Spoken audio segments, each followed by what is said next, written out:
Spider-Man Into the Spider-Verse is an animated film and was released in 2018. And in this movie, Miles Morales is bitten by a radioactive spider and develops the same powers as his favorite superhero, Spider-Man. We are less than a week out from Spider-Man No Way Home.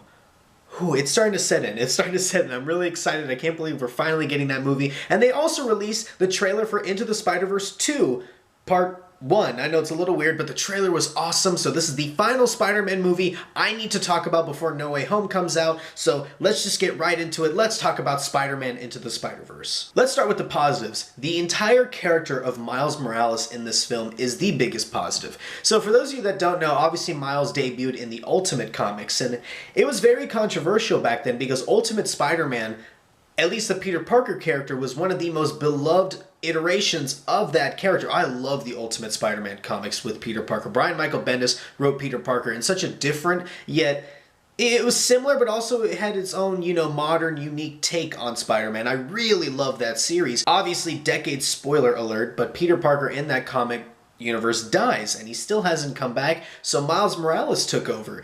Now, this was controversial because obviously you killed Peter Parker, and then you have another person taking over as Spider-Man, and people really didn't like Miles at first because he was written in kind of a boring way, unfortunately, even though he is such an awesome character. And what's so cool is that recently, with Into the Spider-Verse and the whole PlayStation games, Miles has had like a whole regeneration. It's like he's this entirely different character, and now he's one of the most beloved Marvel characters right now, and I love Miles Morales. And because of this movie, because of the video games, Miles has become easily one of my favorite characters to root for. His character is so much different in the comics because his motivations and his personality are basically total 180s than in the Ultimate Comics, at least when the Ultimate Comics first came out. What's so cool is that we already have another iteration of Miles that a lot of people like just as much, if not more, in the PlayStation video games. I always go back and forth between which version of Miles I like more.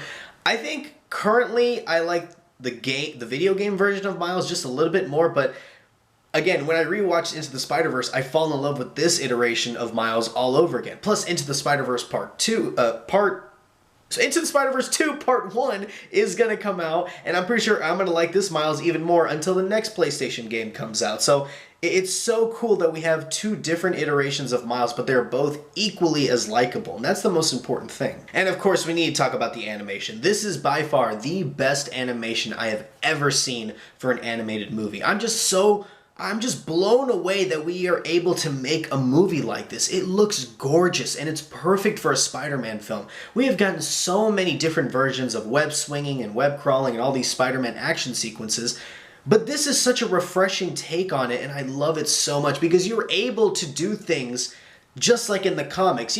Despite how far along we've gotten in technology in terms of CGI, still, you can't really do certain things that Spider-Man can do in the comics in live action sense. But with animation, everything is fair game, and they take stuff from the comics and make their own thing. The whole movie feels like an entire comic book. They use comic book panels. It's so cool the way this movie is paced and formed. It makes me love watching this movie. Honestly, I could put the movie on mute and just look at the animation style and just be entertained for 2 hours. That's how perfect this movie is made. With a good hero, you need a good villain, and the Prowler is one of the best Spider-Man villains I've ever seen put on film. Seriously, I put him up there because he's so much fun. He's so menacing. You know so little about him until the big reveal, obviously, that he is Uncle Aaron.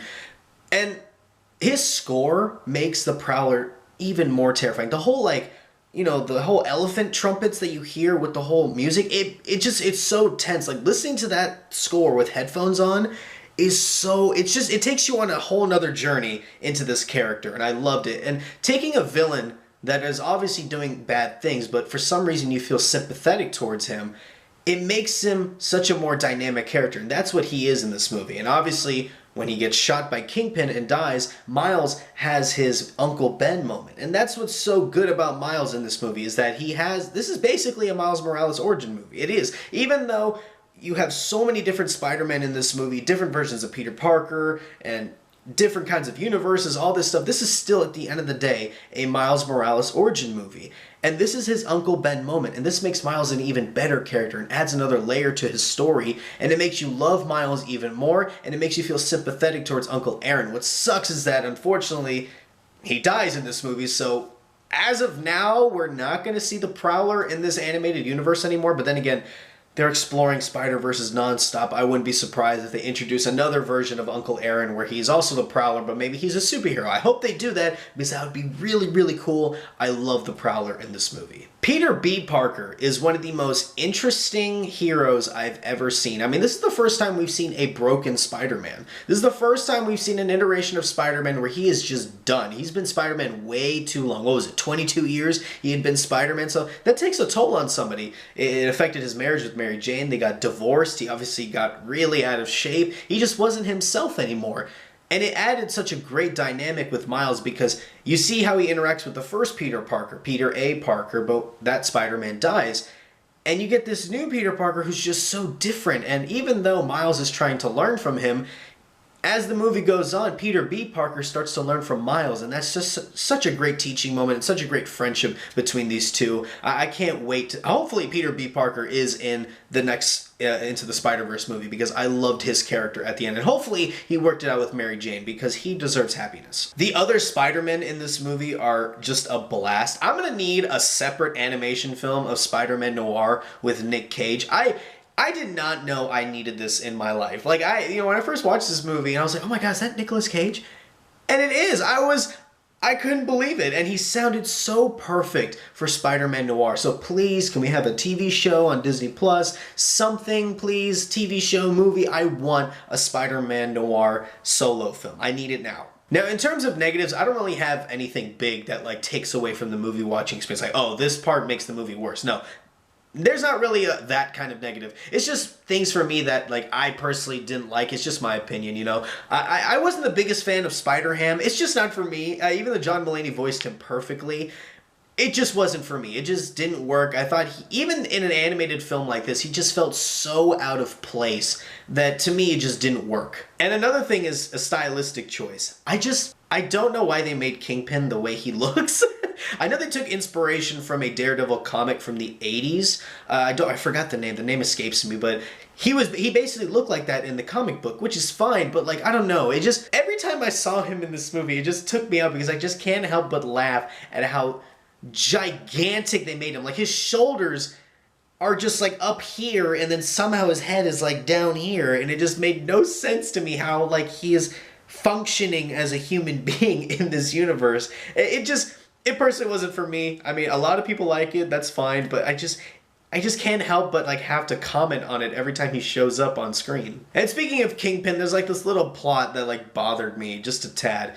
So, obviously, Kingpin, near the end of the movie, is hosting this honoring Spider-Man party, and Mary Jane is there. Why is she there? You know what I mean? Like, with her Peter Parker dying, Peter had been a Spider-Man for, what, a decade now? So he's been Spider-Man for a while, and he tells Mary Jane everything. They were married at this point. So it's like, did she not know that Kingpin was a bad guy? So why would she ever be at this party or condone anything that Kingpin is doing? It's just that small thing for me. I was so confused in trying to think why Mary Jane would be at that party. I mean, it set up that great scene between Peter B. Parker and her with the whole bread situation, which was awesome. Again, it's not something that I hated the movie for. It's just when I kept looking at it, I was like, why is she here? Like, it just makes no sense why she would be here after everything that's going on. But again, it doesn't take away from the enjoyment of watching this movie at all. Overall, guys, Spider-Man Into the Spider-Verse is a blast. Endlessly rewatchable, beautiful score, incredible animation. This absolutely deserved the Oscar for Best Animated Film, and I honestly expect the second movie to win too, because this is just such revolutionary animation, and I'm so happy that Spider-Man is getting an animated film. And thinking about it, I couldn't believe it took us that long to get an animated Spider-Man film. We've gotten so many animated shows, but how is it this was the first time that we had an animated film?